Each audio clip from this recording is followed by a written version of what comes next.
Hello friends, welcome to our channel physics point by Ravinder. जैसा कि आप जानते हैं कि हमने बीएससी थर्ड ईयर के एक बेहद महत्वपूर्ण पेपर सॉलिड स्टेट फिजिक्स के अंतर्गत एक वीडियो लेक्चर सीरीज़ यहाँ पे हमने स्टार्ट कर रखी है, जिसकी पहली जो यूनिट है उसका ये लास्ट वीडियो होगा, जिसको हम आज डिस्कस करेंगे। इसके अलावा भी हमने बीएससी पार्ट थर्ड ईयर का एक अन्य पेपर है न्यूक्लियर एंड पार्टिकल फिजिक्स, उसके भी लगभग 3 यूनिट जो हैं हम ऑलरेडी अपलोड कर चुके हैं, जो आप हमारी प्लेलिस्ट में जाके देख सकते हैं। और इसके अलावा आपके कोई फ्रेंड्स हों जो चाहे बीएससी फर्स्ट ईयर में हो, चाहे सेकेंड ईयर में हो, चाहे थर्ड ईयर में हो, तो उनको भी आप इन्फॉर्म कर सकते हो, ताकि वो भी हमारे द्वारा जो वीडियोज़ यहाँ पे बनाई जा रही हैं इनका बेनिफिट ले सकें और एग्ज़ाम में अच्छे मार्क्स ले सकें। और वीडियो के अंत में यदि आपको वीडियो अच्छा लगे तो प्लीज़ हमारे चैनल को सब्सक्राइब करें, और किसी प्रकार की कोई कमी नज़र आए तो कमेंट्स ज़रूर करें, ताकि हम उसमें कुछ सुधार कर सकें। तो आज की जो क्लास है उसमें हम सबसे पहले इलेक्ट्रॉन विवर्तन, उसके बाद में न्यूट्रॉन विवर्तन को डिस्कस करने से पहले जो प्रतिलोमी जो जालक है उसकी एक प्रॉपर्टी डिस्कस करनी थी हमें, उसको पहले डिस्कस कर लेते हैं, उसके बाद में हम मेन टॉपिक पे आएंगे। तो प्रतिलोमी जालक की जो थर्ड जो प्रॉपर्टी है वो है प्रतिलोमी जालक का व्युत्क्रम प्रत्यक्ष जालक होता है।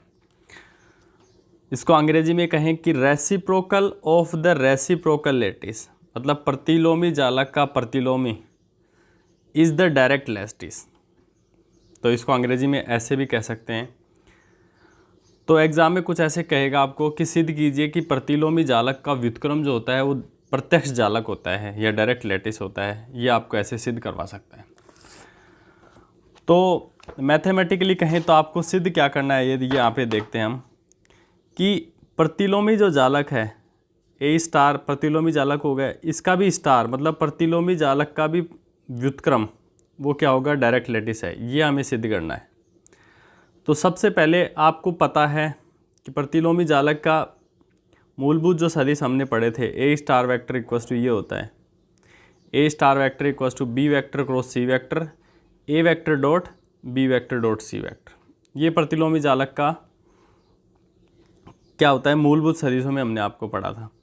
अब देखो, अगर इसका व्युत्क्रम लें तो देखो इसके ऊपर भी स्टार लग जाएगा, इसके ऊपर भी स्टार लग जाएगा, सभी के ऊपर स्टार लग जाएगा।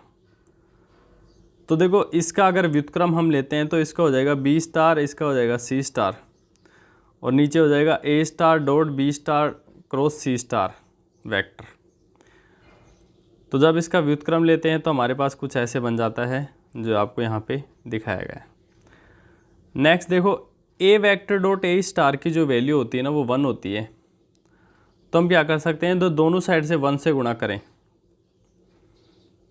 या ऐसे कह सकते हैं कि RHS को हम क्या करेंगे, ए वेक्टर ए स्टार से गुणा करेंगे, क्योंकि इसकी वैल्यू तो 1 होती है, इसलिए इस पर न्यूमेरिकल जो वैल्यू है उस पर खास फ़र्क नहीं पड़ेगा।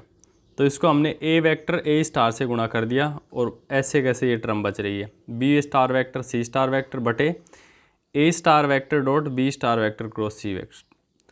अब देखो ये जो ए स्टार है इसको हम अंदर लें तो अंदर बन जाता है A star dot B star vector cross C star बटे A star dot B star vector cross C star. तो इसका तो क्या हो जाएगा 1, बाहर केवल आपका ए वेक्टर ही बच जाएगा।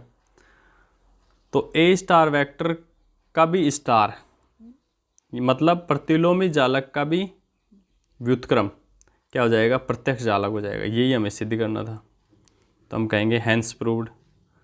तो उम्मीद करता हूँ कि ये जो हमने तीसरी जो प्रॉपर्टी यहाँ पे डिस्कस की है प्रतिलोमी जालक की, आपको अच्छे से समझ में आई होगी।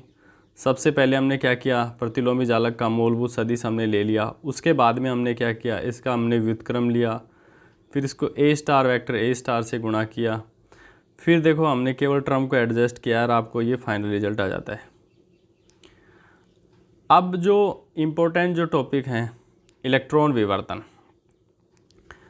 देखो इलेक्ट्रॉन विवर्तन या आप बीएससी थर्ड ईयर में ही एक क्वांटम फिजिक्स है उसमें भी पढ़ोगे। अब देखो ये राजस्थान यूनिवर्सिटी 2017 में पूछा गया। इसके अलावा शेखावाटी जो यूनिवर्सिटी है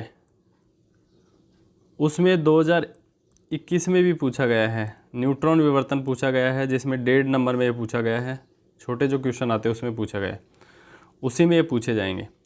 अब देखो इलेक्ट्रॉन विवर्तन में होता क्या है कि डी ब्रोगली क्या कहता है, डी ब्रोगली के अनुसार द्रव कणों से संबंधित जो तरंगे होती हैं उनको क्या कहते हैं, द्रव तरंगे कहते हैं। क्योंकि डी ब्रोगली हाइपोथेसिस यही है कि द्रव कणों से जो संबंधित जो तरंगे हैं वो क्या हैं, द्रव तरंगे कहलाती हैं। जब ये क्रिस्टल पर क्या होती है, आपतित होती हैं, तो उससे क्या होता है कि एक्स किरणों की भांति विवर्तन प्रारूप हमें मिलता है। मतलब द्रव जो कणों से मिलकर जो बनी जो तरंगे हैं वो भी किसकी भांति व्यवहार करती हैं, एक्स किरणों की भांति व्यवहार करती है। तब द्रव तरंगों का तरंग दैर्घ्य क्या हो जाएगा, डी ब्रोगली हाइपोथेसिस से लैम्डा बराबर क्या हो जाएगा, h/p। तो h की वैल्यू तो ऐसे कैसे, p की वैल्यू हो जाएगी mv, जहाँ पे h की जो वैल्यू है आपको पता ही है 6.62 × 10⁻34 जूल इंटू सेकेंड होता है। अब देखो यहाँ से p की जो वैल्यू है यहाँ पे हम रखेंगे, तो इलेक्ट्रॉन की गतिज ऊर्जा, ये किसी फ्री इलेक्ट्रॉन की गतिज ऊर्जा है, तो उसकी जब इलेक्ट्रॉन कम्प्लीटली फ्री होता है तो उसकी जो पोटेंशियल एनर्जी है ना वो जीरो हो जाती है। तो कम्प्लीटली फ्री इलेक्ट्रॉन की गतिज ऊर्जा क्या हो जाएगी, केवल उसकी गतिज ऊर्जा को ही हम कंसिडर करते हैं, तो E = p²/2m। तो P की वैल्यू क्या हो जाएगी, √2me। अब देखो इस P की वैल्यू यहाँ पे हम रखेंगे समीकरण 1 में, तो लैम्डा की जो वैल्यू है h/2m E क्या है यहाँ पे काइनेटिक एनर्जी है, तो E के लिख देंगे शॉर्ट में। अब देखो जब इलेक्ट्रॉन v वोल्ट विभवांतर से त्वरित किया जाता है तो गतिज ऊर्जा E बराबर होता है q × v। अब यहाँ पे इलेक्ट्रॉन का आवेश क्या है, E है, तो E × v हो जाएगा। त्वरित किया जाता है तो इलेक्ट्रॉन की गतिज ऊर्जा E बराबर स्मॉल e × कैपिटल V। तो लैम्डा की जो वैल्यू है कुछ इस प्रकार से हो जाएगी h/√2m eV। अब जितनी भी वैल्यू यहाँ पे रखेंगे, सबसे पहले h की वैल्यू रखेंगे 6.62 × 10⁻34 जूल इंटू सेकेंड, उसके बाद 2 की वैल्यू रखेंगे, फिर m की वैल्यू रखेंगे, फिर इलेक्ट्रॉन की वैल्यू रखेंगे, फिर v की वैल्यू। तो देखो इसकी जो वैल्यू है कुछ इस प्रकार से आती है, लैम्डा बराबर 12.27/√v एंगस्ट्रॉम। तो ये तो इलेक्ट्रॉन विवर्तन से हमें रिजल्ट मिलता है। तो उम्मीद करता हूँ कि ये जो डेरिवेशन आपने पहले 12th क्लास में पढ़ी है इसमें कोई ख़ास नहीं है। बस आपको ये बताना है कि जो क्रिस्टल पर जब द्रव्य कणों की तरंगों को आपतित किया जाता है तो ये भी एक्स किरणों की भांति व्यवहार करती हैं। बस आपको यही बताना चाहिए। नेक्स्ट जो हमारा जो टॉपिक है वो है न्यूट्रॉन विवर्तन। इसको बोलते हैं न्यूट्रॉन डिफ्रैक्शन। अब देखो न्यूट्रॉन विवर्तन में क्या होता है कि न्यूट्रॉन क्या है, एक निरावेशित कण है, तो इसको हम विद्युत क्षेत्र लगाकर तो आरोपित मतलब त्वरित नहीं कर सकते। अतः इसे विद्युत क्षेत्र आरोपित करके त्वरित नहीं किया जा सकता, यही तो कहना चाह रहा है।